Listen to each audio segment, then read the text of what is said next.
So what advice would you give someone new coming, that's maybe working a 9 to 5, sitting in that cubicle every day, hating life, you know what I mean? Thinking about starting a business.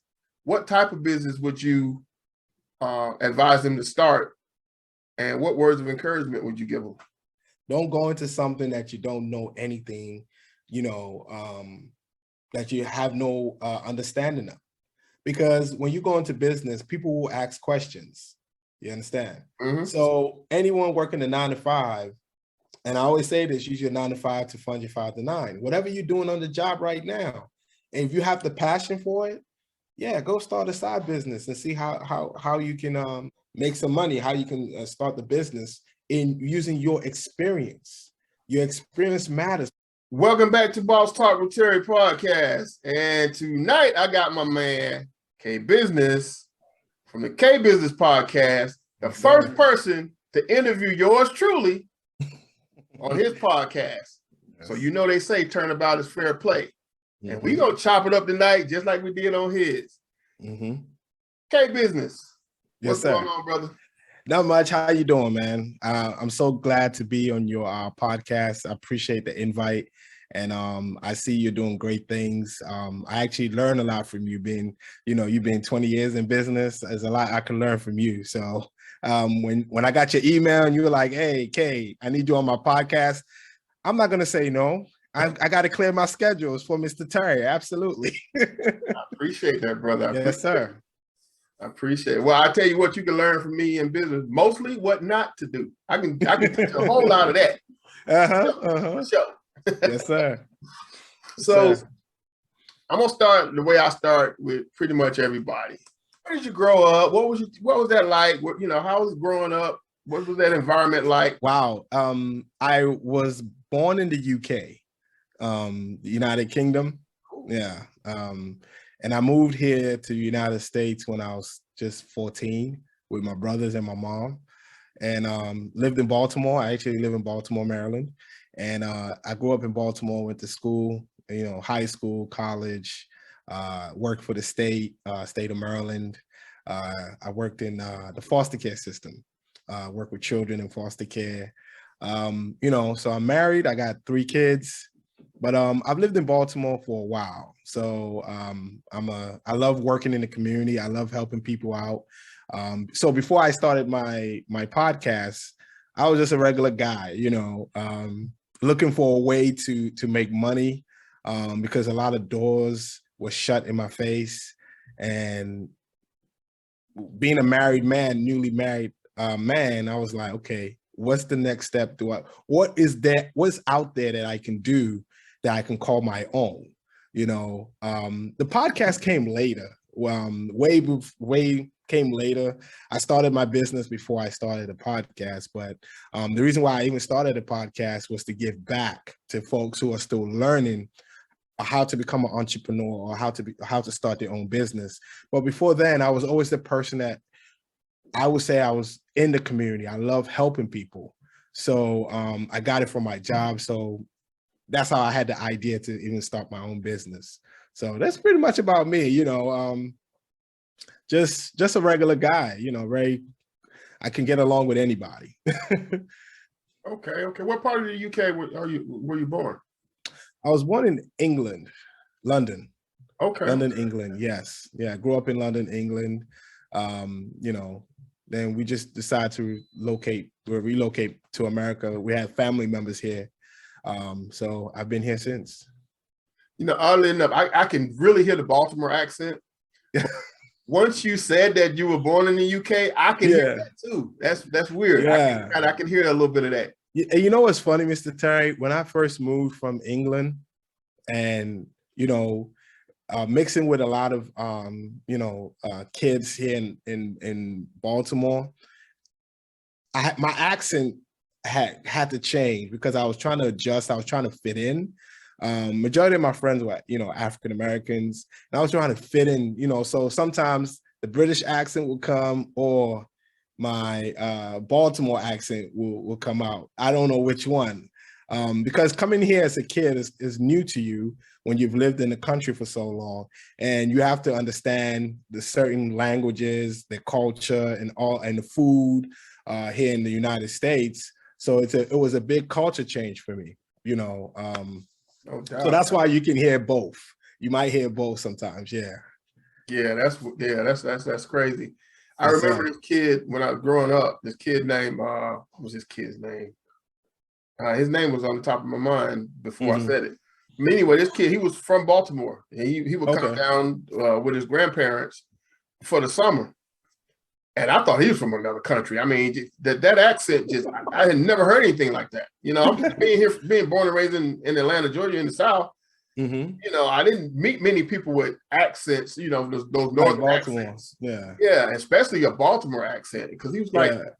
yeah, look at that Doug over there. Doug. What the hell is Doug? That Doug. Yeah, Doug. Doug. I was like, what is that?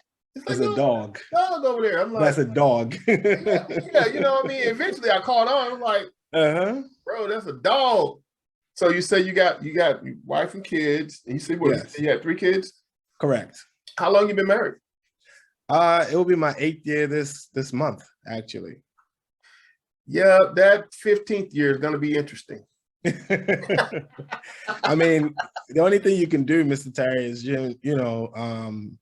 just always refine your marriage, meaning find things to do. Don't do the same things. Go on vacation. Always try to refire your marriage. That's the only thing I always tell young folks. Because and you need a lot of prayer that the marriage and everything lasts long. And you need communication and commitment from both sides. And we have to talk to one another. So that's the one key in marriage that I would tell folks. Absolutely. And family has to pray for you that the marriage lasts long, 20, 30 years, Absolutely. Communication is definitely the key. Oh, absolutely. Absolutely. And I think I got to do a better job on that. That's the thing. I think we all do a better job on it, myself included. Yeah. Yes, okay. Sir. So let's talk about your entrepreneurial journey. Now, I gather from your, watching your content that you've done some gig work. Yes. Yes. So what was that like? Did you do the Uber? You did DoorDash? You did Uber Eats? Before I even thought of starting my own business, I got married. I only had one job. I worked for the state. I was making below 40,000. It was in the human services field, so it wasn't like a job that was IT or in the STEM field, STEM industry. So it was low pay. So I had to do Uber for some time, So when I'm done with work, I work my 9 to 5, just hop in my car, boom, I'm driving Uber. My wife was pregnant, so she wasn't able to work. So I had to carry the load, newly married. So I did Uber for a while. I mean, I was driving weekdays and weekends, just working. And it just hit me like, man, how long can I do this for? How long can I do this for? But that's what I did. I did mostly Uber during that time. Did you like it? Did you like it? I mean, I liked it because it was money. I networked with other folks. When you pick up a customer, you network with them. You learn a lot from them, actually. Some will actually tell you about certain things that people don't talk about online. And you were like, really? You can do that? So you learn a lot from customers. So it's like networking. I always had, they always give me their business cards, call me if you have any questions. I had this one lady who actually gave me a business card to call her. And actually 2-3 years later, I ended up training some of her staff for my business. So, it was a good opportunity for me to make money. Yeah. Okay. Small world. Small world. For that to come back around like that. Absolutely. Yeah. Yeah. So now you still work for the state? Yes. Currently I am, I'm working. I'm a deputy director for an agency now. I manage about 60 to about 70 staff in my program. But I have a business on the side. You know, I always say it on my channel, work a 9 to 5 to fund your 5 to 9. So I have a training and consulting company in my field, and I also have a government contract with the state of Maryland. Okay, Yes, very sir. interesting, because we're gonna get into the government Absolutely. contracts. Yes, sir. We're gonna get into that. Yes, sir. So what's that like? What's the I guess the adjustment of working the 9 to 5 and working your own business? How has it clashed? And apparently it's working because you're doing it on a daily basis.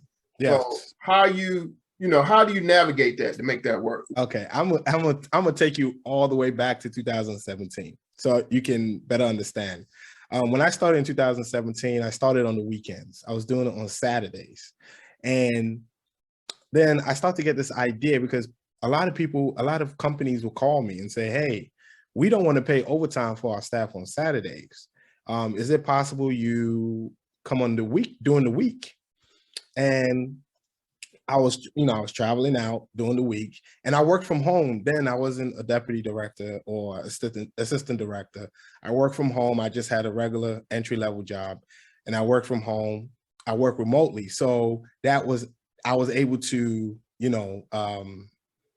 flex my time, I was able to flex my time. So when I do go for my training, I'll write some notes, do some work, but I'll still get my training in. So that was before COVID. Then once COVID came, when the pandemic showed up, everything, I decided to start doing everything virtual. All my trainings virtual. But that doesn't have any type of barrier to my job. If I need to take off, I will take off. It doesn't matter, because the amount I will make from my job, from my business, is more than I make from my whole paycheck, 1 month paycheck. I'll get a $6,000 payment from my business, and that's more than my regular 9 to 5 month. Okay. You know what I'm saying? So I know that I'm in a better position. Even if I lose one day, it's not going to affect me, So I'll call out, or I'll use my time and use that day to train. So that's what I did. What's your booking like, as far as your business side? Are you like booked up with business right now? Is it kind of slow, or? It's I just did a training in DC with a agency with the DC government. So I just did one. I have one on Tuesday for some folks in California. So that's another thing. In California, I like scheduling some trainings in California, because in California, when it's 10 o'clock, right, it's 1 p.m. here. So I usually can do half a day. So, I mean, I find ways to make it work with my job because it's virtual, So, yeah. But here's the thing, like during the holidays, it's slow. Before you hit Christmas, the second week of Christmas, the second week of December, my business is slow. From that time to about February, we are very slow. So, so it's slow because a lot of companies, they don't really train during those times. They're hiring new people. They're making changes to their company. So by the time March, April, May, June come, I'm getting those phone calls and emails. Because here's the thing, when it comes to a lot of these companies, they allocate funding for in-service training for their staff. Okay. Yeah. So every year. So now the funding has run out this year. So I don't really get a lot of calls or a lot of emails. But next year, that's when I begin to see increase of calls and emails. Hey, we would like you to train our staff. We would like you to come and train some new folks that we just hired. So that's when I usually get the calls. Interesting. Yes, sir. Okay. So now where do you plan on going with your business? And I mean, where do how you plan on, is it just you right now? Solo? When I started, I actually hired a team. I had a guy that helped me train. He was a training coordinator with me. I had a social media, marketing coordinator and a social media coordinator. So I had a team when I first started. But now I'm growing, and this year, coming 2022, I expect to receive more phone calls and more emails, and I have to hire somebody to help me train. But because it's virtual, it wouldn't be an issue, so the person can do it right from their home, and I can focus on other things like my job and my government contract that I have. So I'm trying to delegate assignments to other folks, so I don't have to do everything, because sometimes it's good to have a business and let the business operate without you being there. You understand? Mm-hmm. Because if you're not there, then the business it's not going to function. So it's good to start getting people in now, getting them trained, and when I have a training opportunity for my business, I can just assign them to that class. Okay. All right. So let's talk about the government contracts. And Yes, what's your process as far as getting government contracts? And let's start there. Let's start with that. Okay, the process is I haven't got information on the federal government contracts yet, but if you live in a state, any state, there are government contracts available to you at the local level, at the state level, at the university, and the school level. So there's usually like a website, like a marketplace that you have to sign up, look for various contracts in your industry. And once you find one, then you have to read the requirements. Then you have to turn in a proposal. And if you get selected, cool. If not, you just have to keep searching for more contracts on that website. And some of these websites, the marketplace, they usually post daily. They post various government, contracts in any industry. It can be in IT, it can be electrical, plumbing, consultation, accounting, anything. You just have to find them. You just have to look for them. Usually what they will do is once you turn in your proposal, they will ask you to come in. You might have to do a presentation, or they will do an interview, either one. And if you win the contract, you submit like a budget on how much you want them to, how much you want to charge the state. And once you submit that, if they like it, that's good. Sometimes you can be the only company, or you can have 2-3 other companies that they will allocate the funding for. Okay. Mm-hmm. Okay. So, let's say I got an appliance repair business, or, like you said, electrical, for me. Correct. Heating and air. What would I look for? You know what I mean? What would I look for specifically as far as trying to get those type of contracts?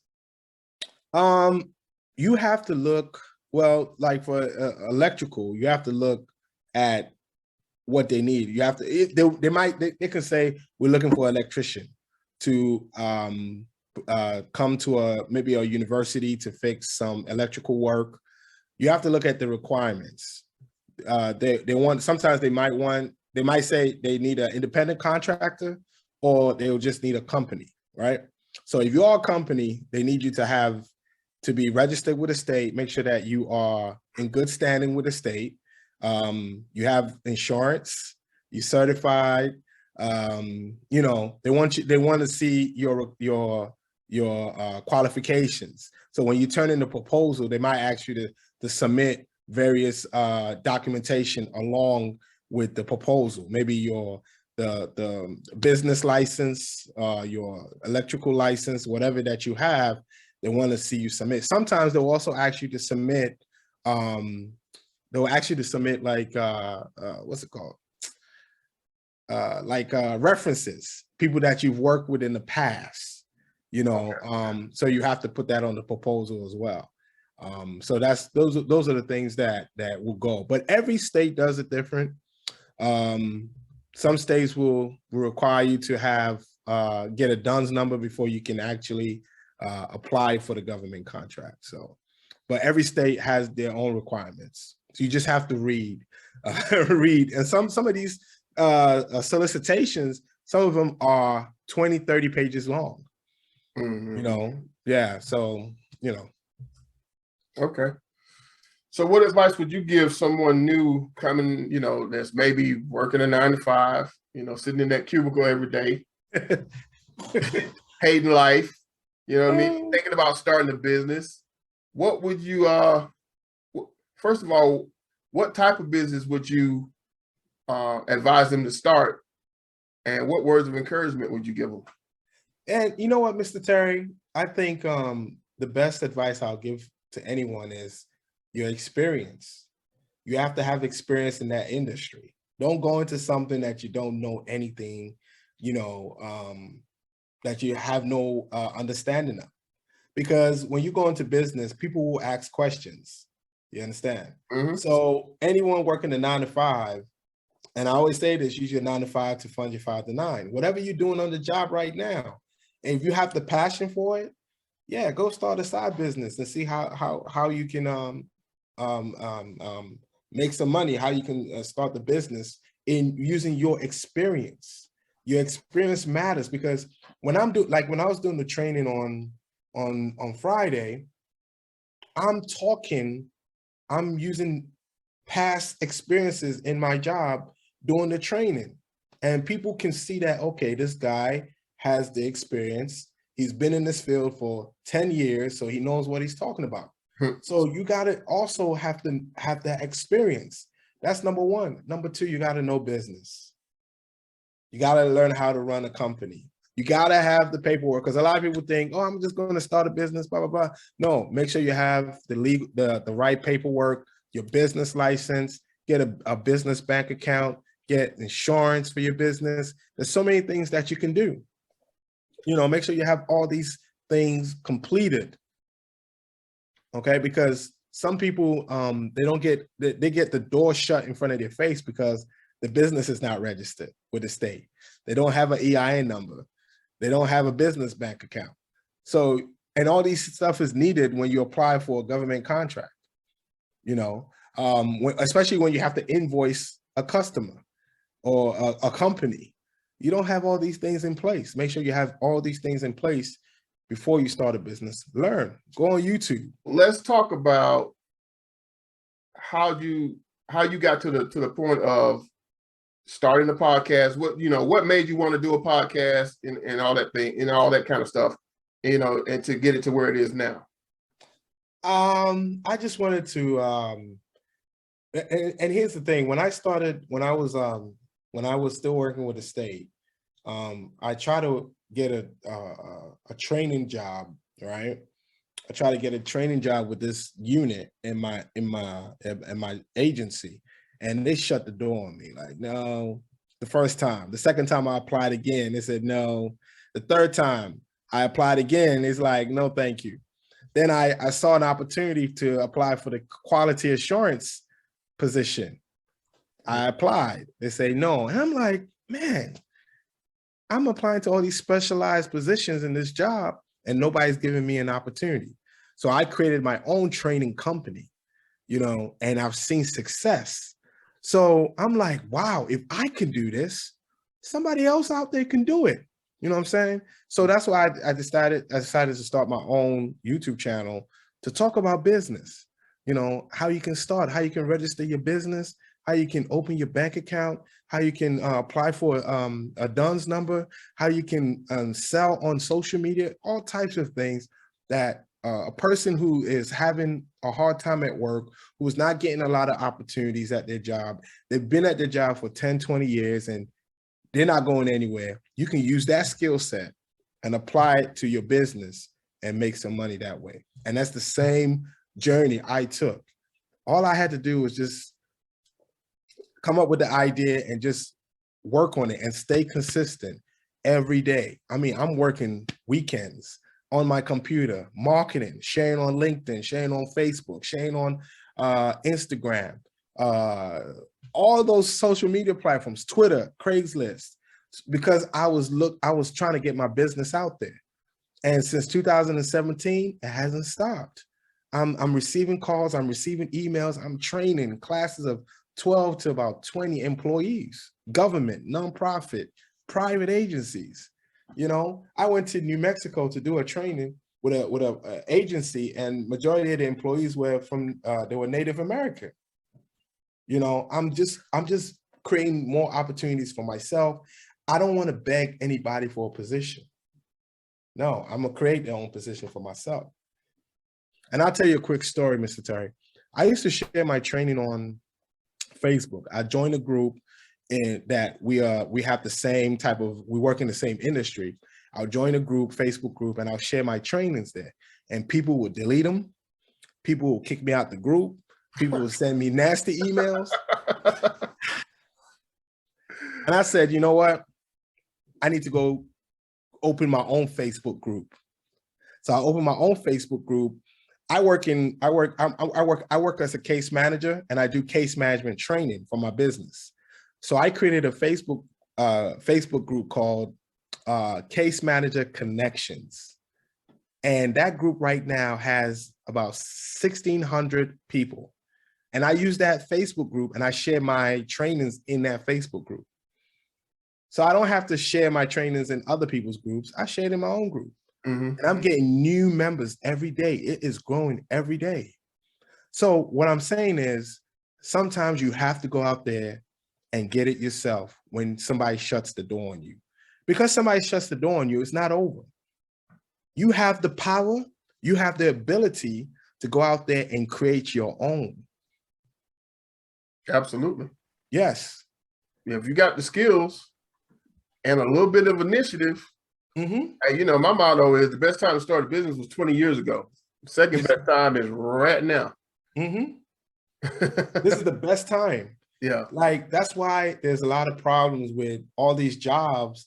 They can't find employees because people don't want to return to these offices. People want to work from home.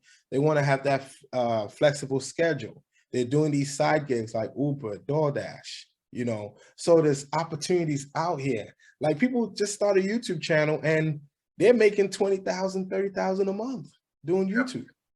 Yeah. And some of them might be nonsense talk, but hey, they're making money. Yeah, they get eyeballs. You know, that's the thing. If they get people to watch the content, you just take it from there. Just take it from there. You know, just take it from there. I mean, the sky is the limit. There's no excuses. Go out there, achieve, execute, you know, right there, execute. Execute. That's it. And you don't use your race as an excuse. Go out there, you're gonna fail. Right here. You're gonna fail. Yeah, that's life. You're gonna fail in some things. When I was in high school, I failed. When I was in college, I failed. You know, even in marriage, I'm gonna fail at some things. I'm not gonna do some things right. But all these failures is experience, and that's what brings you success. Absolutely, it's gonna bring you success. Absolutely. Now you mentioned Dunn's number a couple times. Why do you think it's important to have a Dunn's number for your business? So you can get like business credit. You know, you can work with vendors. You know, you need to buy open a business trade line for your business. So I have a Dunn's number for my business. So I use it. It also is for government as well. For the state of Maryland that I live in, I needed a Dunn's number to open an account for the marketplace to apply for government contracts. You know, and you can use it for it's like your business credit, and you can use it for like your what's it called, 30-day net 30 accounts. I know you probably heard of those net 30 accounts. Yeah, so that's what it's used for. Okay.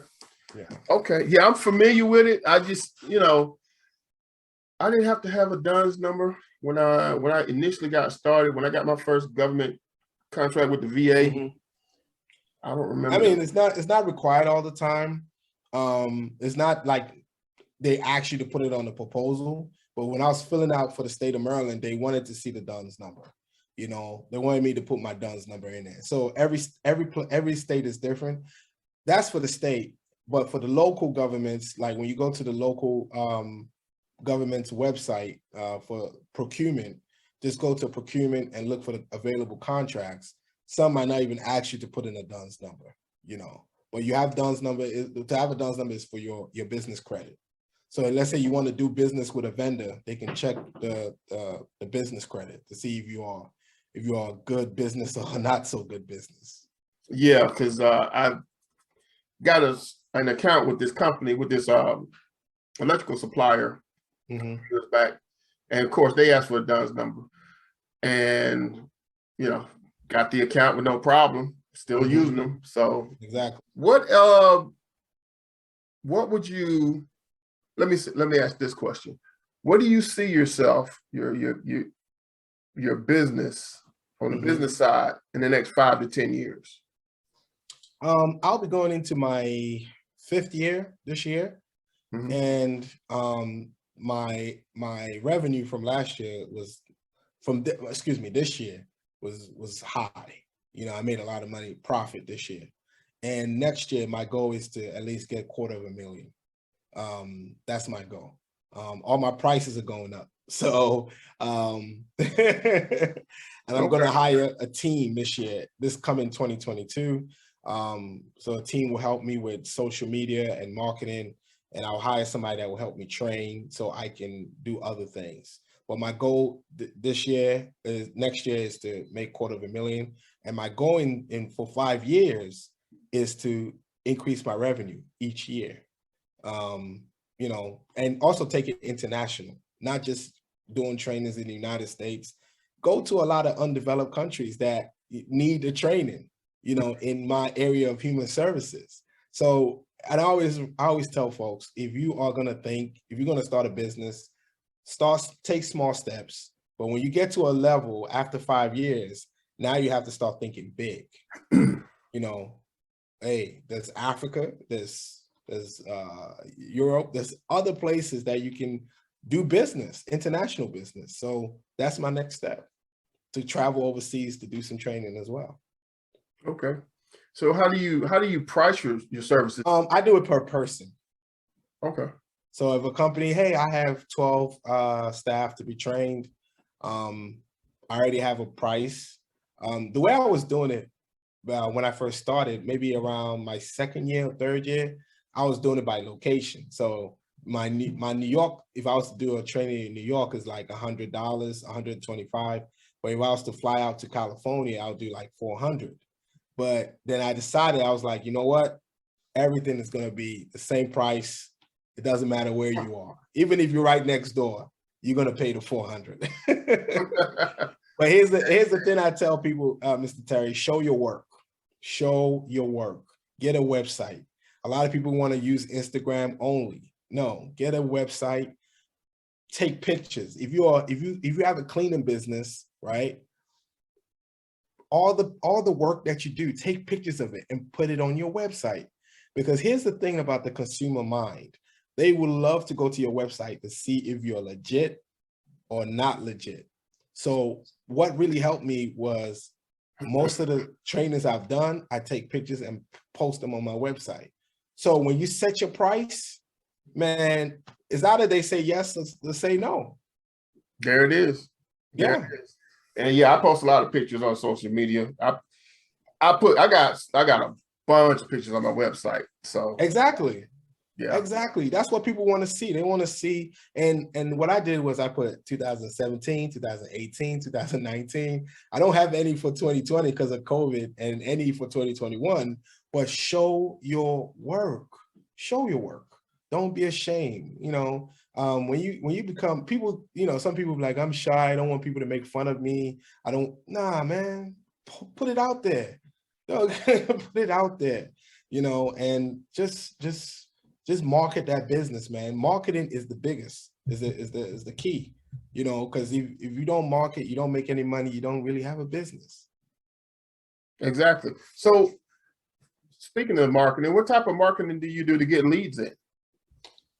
Boy, I use Eventbrite. Eventbrite is a great platform. I post most of those trainings. So what I do is I have a strategy, Mr. Terry. Call me crazy, but it works. So I create a training schedule in every major city in the United States. So we have 50 states, every major city. I post my trainings there. If I sell in that state, if I sell in that city, I do. If I don't, cool. But what happens is a lot of people who are looking for my training, they just type case management training. And if they're in a certain city, my training comes up and it will show up on Eventbrite on Google. So that's what helps me. So they will reach out to me and say, hey, I saw an Eventbrite, but I don't want to register the one on Eventbrite. I would like you to actually train staff in my company, because my trainings is open to the public. It's open to people, anybody that want to just pay for it. But a lot of companies are the ones reaching out. So I make sure that I have all my trainings listed in every state in the United States. I use Craigslist, I use Facebook ads, I use Instagram ads. I have a YouTube page for my business. I just have multiple platforms that I use to rank my business in the search bar. So anybody that's searching for case management training, my company will show up. Also, I have my courses on Udemy. So if they type in case management training, it will show up on Udemy and they'll know which company is providing the trainings. Okay, cool. Mm-hmm. That's all right. Yeah, that's a great strategy. That's a great strategy right there. I like that. Yes, sir. I like that. So I like that you said strategy, because there's 4 levels that we operate on as entrepreneurs. Mm-hmm. Most of the time we stay on the bottom 2 levels, which is strategies and tactics. Mm-hmm. A lot of people try to get away with just tactics. You know what I mean? Just the what to do, mm-hmm. The why and the when. We tend to fumble through it, especially in the early years. Mm-hmm. You know what I mean? But the reason why I asked about principles, because that's the 3rd level. Mm-hmm. You know what I mean? That's the 3rd level. And then when you get to the 4th level, you're talking about the essence of it all, the essence of business, the character, the nature, and the intention. Yes, sir. Of all that stuff. So, like I said, when you hear there's levels to this, there's definitely levels to this, and we trying to go up higher levels, because what that does is it allows us to actually give more value, a lot more value. Correct. To our clients and customers. Correct. You know what I mean? So I tried, that's another reason why I'm doing the things that I'm doing today is to raise the levels. Mm-hmm. You know what I mean? Raise the levels and raise my value to the market. Absolutely. Yeah, raise your value. And here's the thing. People always say, like, customers don't want to pay for cheap service or goods, right? People don't like cheap. And when I was started, I was selling my course, I was selling my training $20, right? $20. And when a company called me and it was like $20, they never called me back. I had numerous companies call me, and I was charging $50. I moved up. I started $20 in 2017. 2018 it was $50. 2019 was like between 100 to about 150. And a lot of companies will call, and when they hear my price, they will not move forward with a contract. They will not move forward. They wasn't taking you serious. Exactly. Then I increased my prices to $400-500. And some of them will say, yeah, I have 12 people. Please send me an invoice. What? Okay, invoice. And they will pay it right there. I mean, you're seeing $5,000 coming in, $6,000, $7,000. They didn't have a problem paying for it. A lot of companies, like if you started training like electrical, like or whatever, and you started like a training company or consulting company, and they ask you to come train a team of electrical employees, they have money set aside for training, and they have to spend it. You know, so they don't care. Like I had a friend who told me his company sent about 20 of them for training, and the training cost about $3,000 per person. Wow. Well, yeah, some of that stuff can get pretty expensive. Exactly. And my training is 500, and he's like, man, that's small. Come to see other trainings where they're paying almost $3,000, $4,000 per employee. Then I sat back and I said, wow, that makes sense. But the reason why I was charging so cheap was because I didn't know how this business, the outcome of this business. I didn't know what I was doing. I had no clue what I was doing, you know. But they would turn me away, $20. One lady was like, $20? She said, whoa, that's cheap. Oh, I'll call you back. And she never did. People want the best, you know what I mean? And see, here's the thing. No one expects you to be the best if you're the cheapest. Right? Yep. And if you're the cheapest, no one will believe you're the best. Exactly. Exactly. And let me tell you, Mr. Terry, I didn't do a lot of talking. I didn't do a lot of talking. They just call me and say, hey, I seen the training online. I would like to have my staff train. And I was okay, I'll have my administrative assistant send you an invoice, which is me, of course. But I was wearing many hats, of course. No I doubt. said, I'll have my administrative assistant send you an invoice, and I'll send them an invoice, and they will pay right there. You know, and sometimes they'll go to my website, they'll look around, they'll see pictures, they'll see things that I've done, and they don't have to ask any questions. Some will ask a question like they'll say, so how long have you been in this job? And I'll pitch my business. I'll actually give them a pitch. Oh, how you doing? I worked in Baltimore City for a number of years. I'm a deputy director currently, blah, blah, blah. I just sell myself. I sell the company. I sell myself. And I'm able to convince them that, yes, I'm valuable. Give me your money. All right. I'm telling you, it's a beautiful thing. Yeah, it's all about perceived value. And as long as you can show them that the value that you bring is more than the price they're paying, they'll pay it every time with no problem. Exactly. And they're just paying no problems.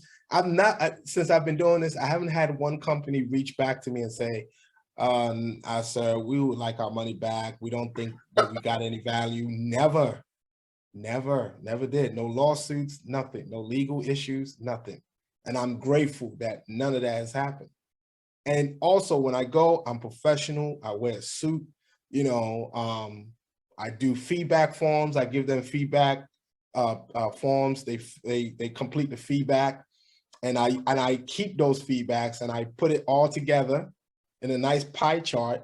So when a company reach out to me and say, hey, we like training, can you send us like a overview of what you train? I usually send them an overview, and I send them the data, you know, from the feedback that I've done from previous training, so they can see how everything, you know, how people are responding to the trainings, you know, comments. I'll make sure I put that in the overview so people can see it. You know, whoever the person is reviewing it can see that, you know, this program actually works. Awesome. Good stuff. Good stuff. Well, man, I ain't gonna hold you. Yes, sir.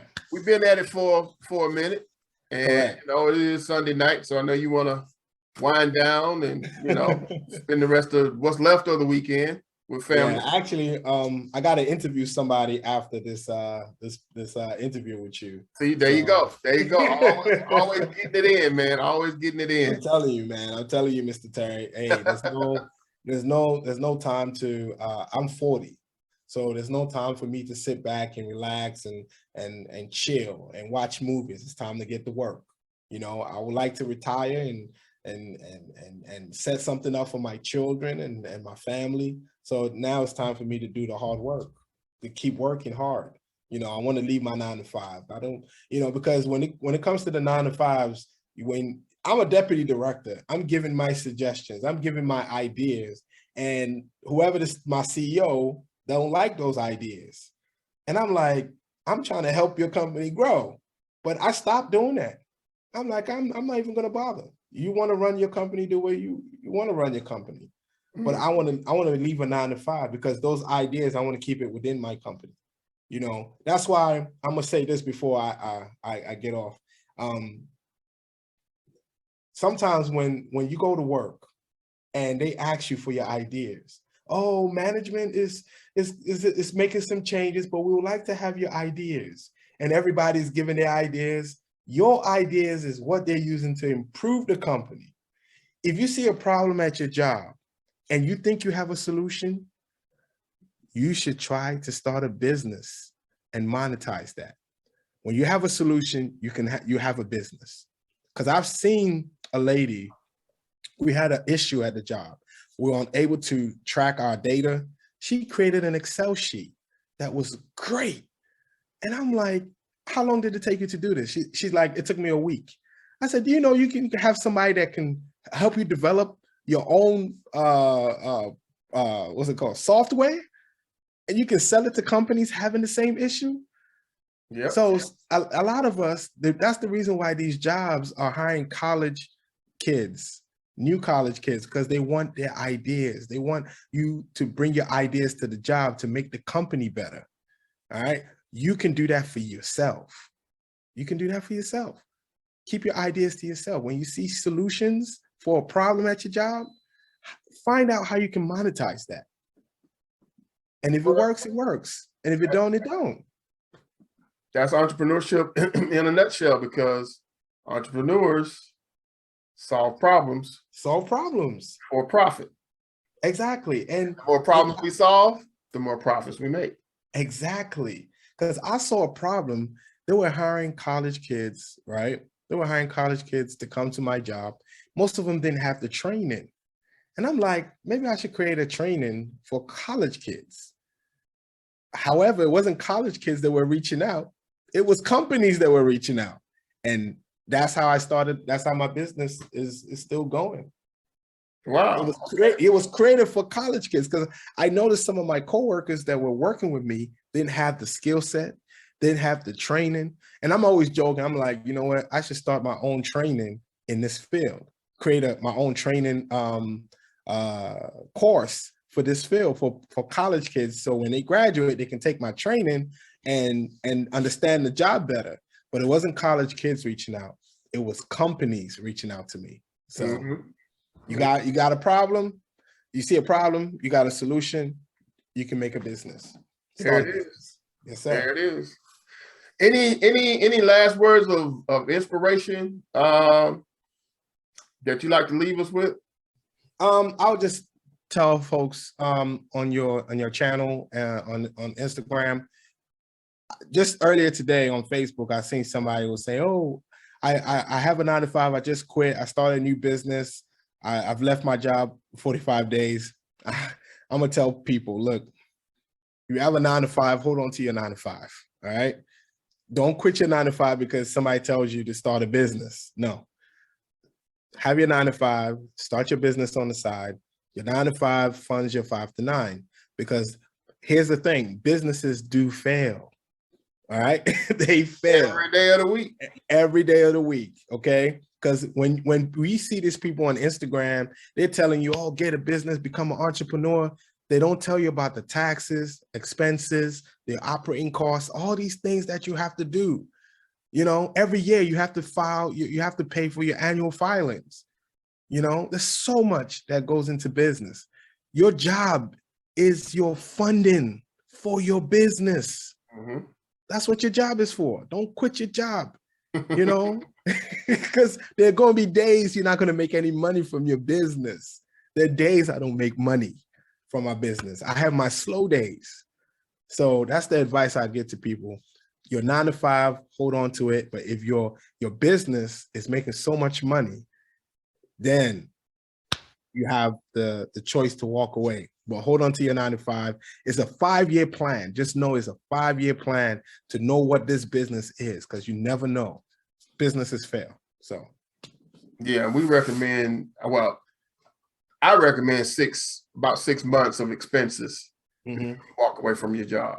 Mm-hmm. You know, whatever all your monthly expenses, you know, everything, your monthly household expenses, Mm-hmm. including food and entertainment, Mm-hmm. everything, whatever that monthly nut is, you want, typically they say 3 to 6 months. I say a minimum of 6 months. Mm-hmm. And if you're in the right type of business, you can build that up pretty quickly. Absolutely. You know what I mean? And then now you got options. Mm-hmm. And once you give yourself options, you know, that's where the freedom comes in. Exactly. That's when you walk in that office with a 2 weeks and say, here you go. Thank you. It's nice doing business with you. I treat my job like a contract business, because they can end the contract and I can end the contract. I'm not loyal to them, and they'll never be loyal to you, you know, but in the meantime, they're actually paying me every 2 weeks, and I treat them like it's a contract. That's how I treat my job. That's a good perspective. Yeah. That's my mentality. That's my mentality. I go in with that mindset. Awesome. Well, that's an entrepreneurial mindset through it. We can cap it on that right there. Yes, sir. Entrepreneurial mindset through and through. Yes, and that's what it takes to succeed in the world of business. You got to start there with entrepreneurial mindset. Yes, sir. So I want to say thank you, my brother, for coming on and chopping it up with us. Yes, sir. Anytime. We're going to do it like we always do it. We'll see you guys in the next episode. Until then, peace.